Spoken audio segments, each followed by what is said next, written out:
Morning, guys. Welcome back. My name is Joel, and this is A Stable Life. It's a beautiful Friday morning, and it looks like the rain is back. And it's gonna be back with us for at least this week, probably next week as well. We're getting started measuring out with hay and grain in all the stalls. Sriracha is still in the lower ring. We do believe that he does have an abscess, and it doesn't actually have anything to do with his leg. He has been in Argento's stall with access to the lower ring, although it seems that Sriracha prefers to spend most of his time in the stall, so there was quite a lot of manure that I had to cart out.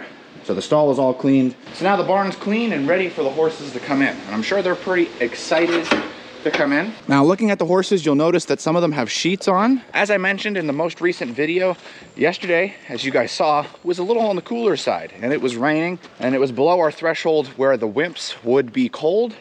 So we had to put sheets on all the wimps. Today it's gonna be in the 80s, high humidity and rain. So today it's the opposite. We gotta make sure they have mud shield powder on and get those sheets off so they're not overheated. Morning, George. Morning, Rebel.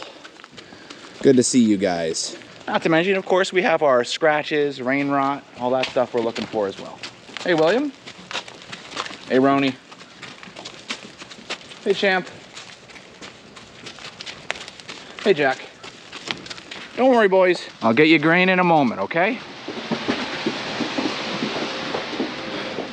All right, guys, I know you're excited. I know you're ready. Well, let's get you in. Hey, Suede. Hey, Spitfire. Hey, Danny. Hey, Duke. Hey, Poncho. Poe, morning. Skywalker, good morning. Obi, good morning. Casino, I love the green. Looks great, buddy. Good morning. Weather, good morning. And we have the next group of horses making their way up the hill. I'm gonna close a couple doors quick here.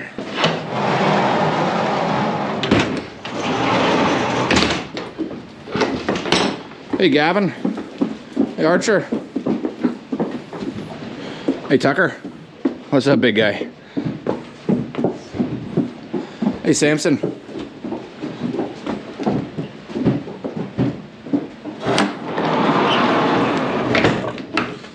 Hey, RJ, otherwise known as Argento, and that's all of them. Awesome, got all the horses in. Whew. Could you imagine if I had to go out and get every single one of these horses by hand? Oh my word, that would take forever. Let's get these doors closed up, and then let's check the middle field, because I don't see any hay out there at all. So I want to see what things look like.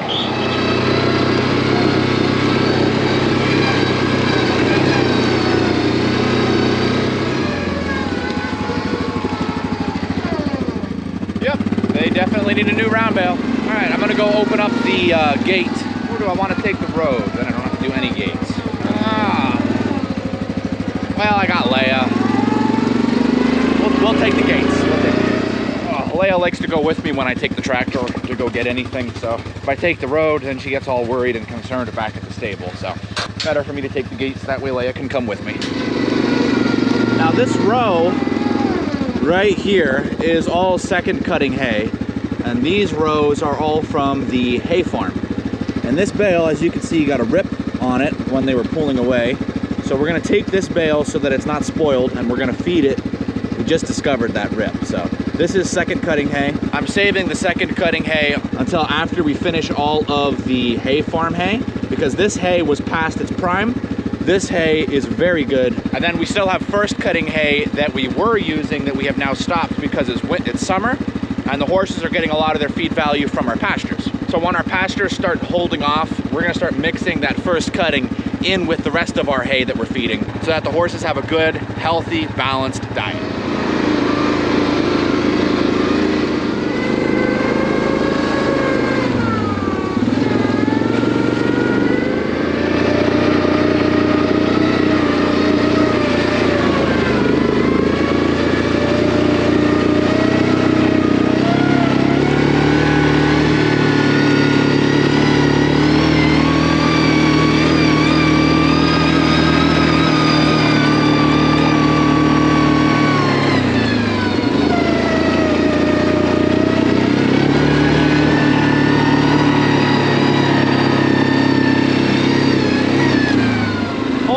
moly, 20 miles an hour. You're crazy, Leia. All right, right, now before we take hay out, I'm going to go take care of the donkeys, and then I'm actually gonna do daily care. So all the horses are wrapped up and finished. That way, once I have hay done, I could just let the horses right out. I'm coming, Buster, don't worry. Buster, Rocky, are you two being troublemakers? No, they're never troublemakers. Not possible. Yeah, hey guys. You guys. Yeah, good morning. Good morning. Hey, Rocky.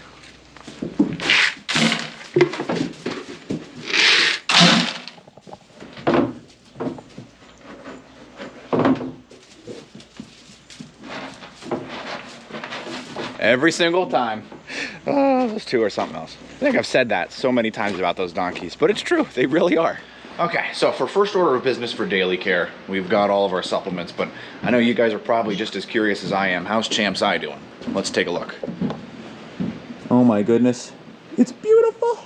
Yeah, very good. Champ is looking very good. So that's awesome. So I think what we'll do is we'll start on this end of the stable and work our way up. And because it is a Friday, that means today we are using the fly sprays, and you guys were curious on the type of fly spray that lasts longer than you would normally expect. I'm gonna get one of the bottles and I'll show you fly spray that works that way and that we use. Now do bear in mind that it is on the expensive side. Rightly so, as it's fly spray that lasts longer than a day. So this is the fly spray that we use, and you can see right here on the side it says up to 14 days of fly control. It is sweat resistant, and I don't know if the camera will focus, if I can get the light just right here, but it says right down here, for best results, reapply every 5 to 7 days under normal conditions for initial applications. As protection builds, reapply every 10 to 14 days as needed.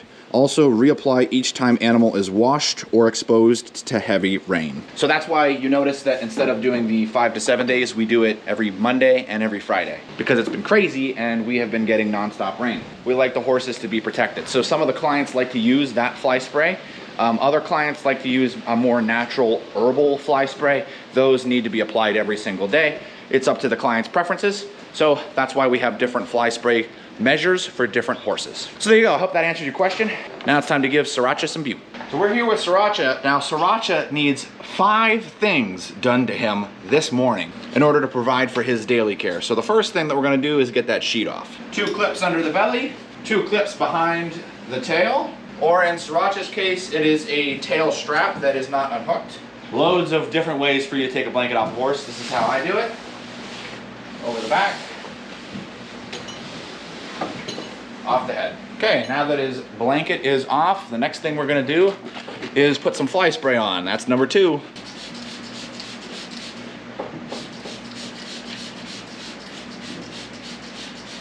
Number 3 is a fly mask. Now granted, it's gonna rain today, but it's not supposed to rain until after afternoon feeding, which means there is no reason we can't put that fly protection on Sriracha. Now for number 4 and number 5, both are around his head and mouth. So we're gonna do the butte first. I don't wanna be trying to put butte into his mouth while his nose is covered in sunscreen. We go all the way up back so that way he opens his mouth and inject, and then I've learned to hold it in his mouth, because otherwise when you take the tube out, not all of it's off the tube. There we go. He got it in his mouth. So that is all set and good then. Moving on to number 5. Now what's nice is the fly mask that he has on does help and protect his nose against sunburn, calluses, things like that. So that's a nice added level of protection there. Awesome. So that is everything that we needed to do for Sriracha. That's all 5 things. He wants to say hi to you guys. And just in case you guys want to know the horses that are getting fly sprayed extra today, that would be Declan, Duke, William, Roni, Rebel, Skywalker, Spitfire, Casino, and the donkeys. So I'm gonna get working on all these horses. You guys have pretty much seen the drill. I'm gonna cruise on through, unless I see something noteworthy that I wanna point out to you guys. This should be pretty routine. Otherwise, we'll see you guys at the donkeys. We were able to quickly speed through all of that and apply everything we needed to the horses. All the horses that have scratches still have it. A couple are looking better, a couple are looking the same. We have one horse that is developing thrush, so I cleaned out the hoof. That is an infection of the frog in that area of the hoof. So cleaned that out, applied some medicine, and now we are here with the donkeys. Yeah, it's time to give you guys some fly spray and some mints. So what we're gonna do, now these donkeys are mischievous, but I'm gonna set the camera down here so you guys can see them. Okay. Now it's just us and the donkeys, guys.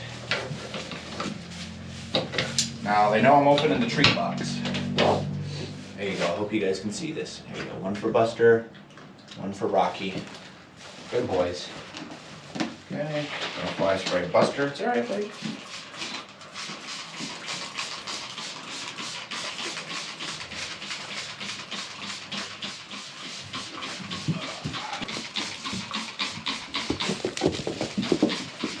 Good. Who wants more treats? Oh, Rocky does. Here you go, Rocky. Good boy. Here you go, Buster. Good boy. Thank you. You guys are all good. All set.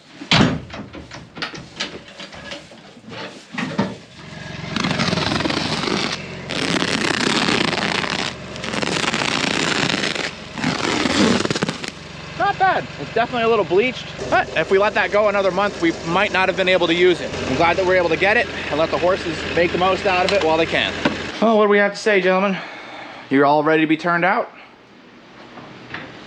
Danny says yes. All right, let's ride. Next up on the list, Leia and I are heading up to the hardware store, which for us would be Lowe's. And we're gonna be picking up the material that's gonna be going in between that railing. So I am trying to get that finished up. And I talked things over with my dad. He has a router.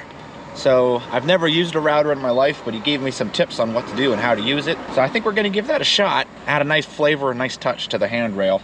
It'll make it look real nice, I think.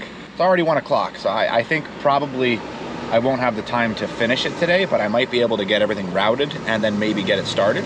Right, Leia? She loves going for rides. Right, Scoots? Yep. Don't even have her attention anymore. That was fun. 2 hours later, voila, here's our boards. Angle on the top, angle on the bottom. We'll put them through. Took a long time to get those, let me tell you. So we're back at the horse stable now. I think what I'm gonna do is I'm gonna get started feeding for the afternoon, because it's actually afternoon feeding time. And then I have a router. So what I'm gonna do, once I'm done feeding here for the afternoon, is I'm gonna come through with that router and we're gonna round the edge off, and we're just gonna get started with whatever time we have left. So what do you say, guys?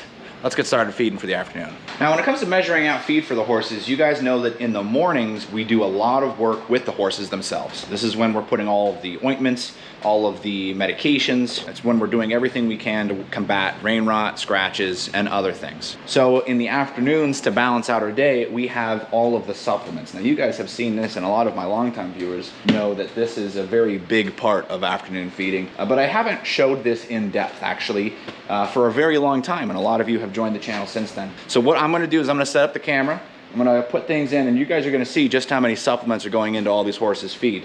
Now, these supplements range from things like Horseshoe or Secret. What this does is this grows their hoof.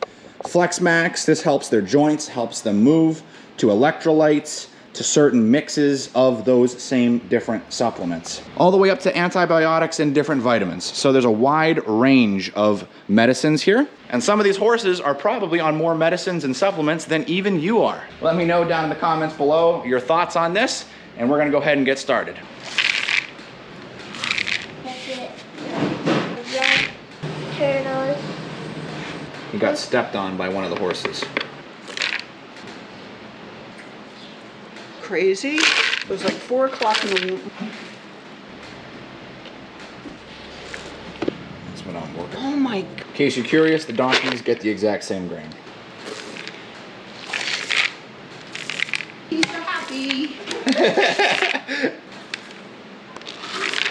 As a loving reminder, keep in mind this is only for the evening feeding.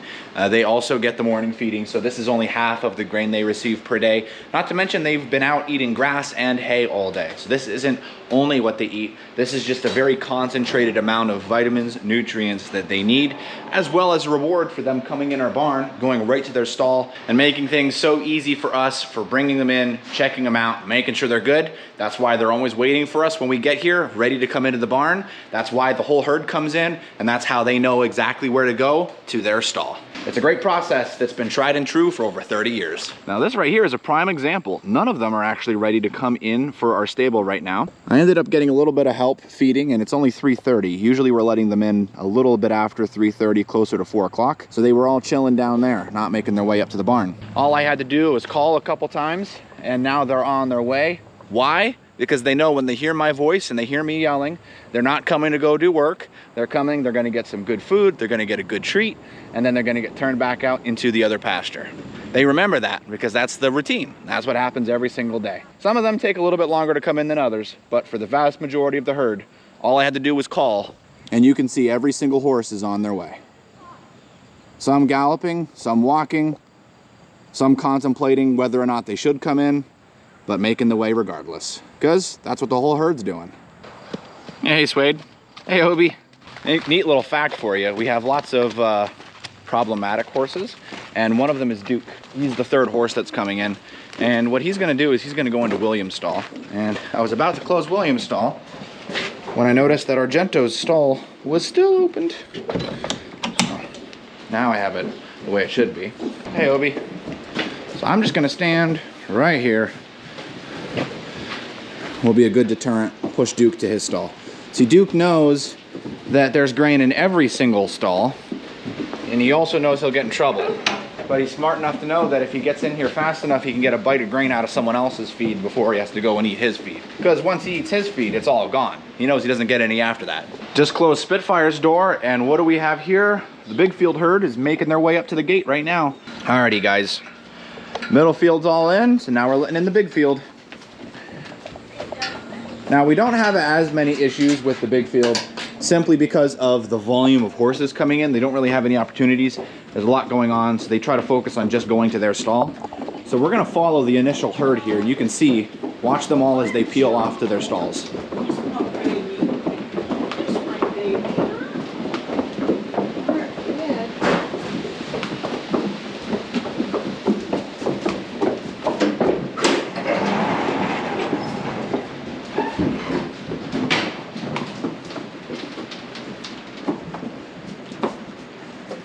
And just like that, it almost looks like no horses came in the barn. But Declan's in his stall, Gavin went to his stall, Danny went in his stall, and here comes George. And George is gonna come right down, and then he's gonna turn, well, I don't know what it would be for you guys, but right here.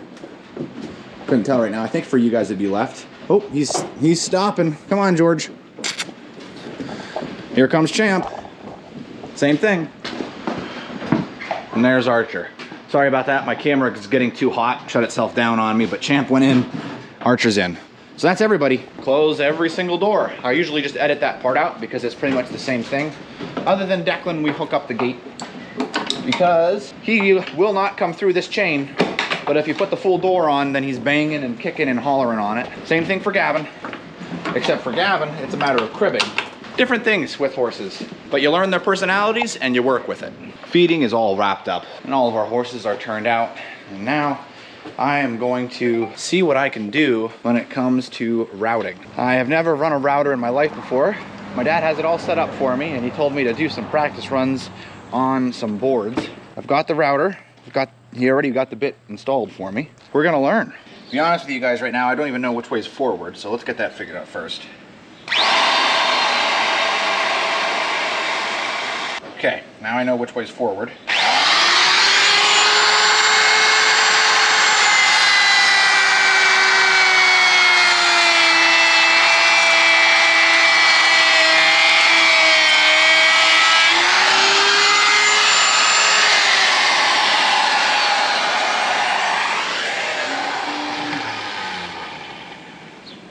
Well, wow. I don't know if I was moving too fast. I might have been moving too fast, but that looks nice. Side, I'm gonna go a little slower, see how that looks.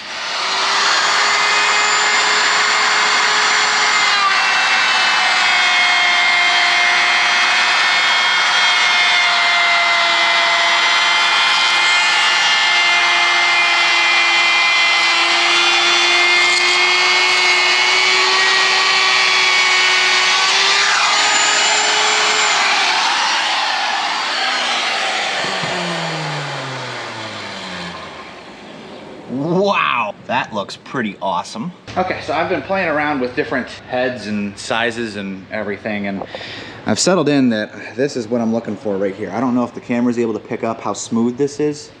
You can see right here's where I stopped. So you got a point, here's where it's smooth. And that feels just beautiful. Absolutely beautiful, so.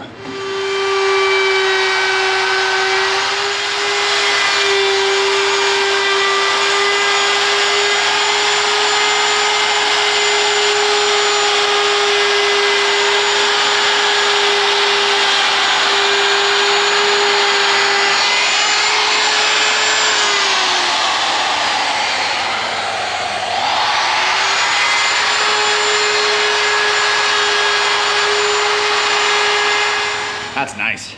Well, I'm learning. All you guys out there that know how to work a router are probably laughing at me, but I mean, I don't know, that looks, I mean, obviously it's not professional, but I mean, it feels great, I can tell you that.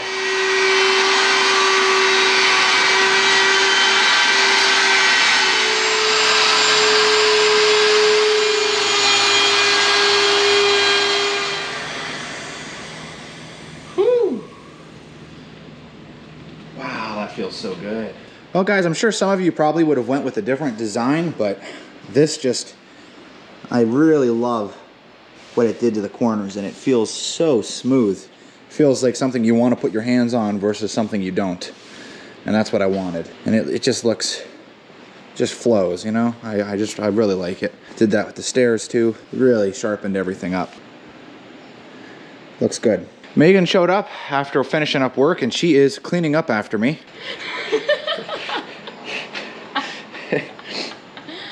And it's gonna be on that awesome note that this is where we're gonna be drawing an end to the video for today.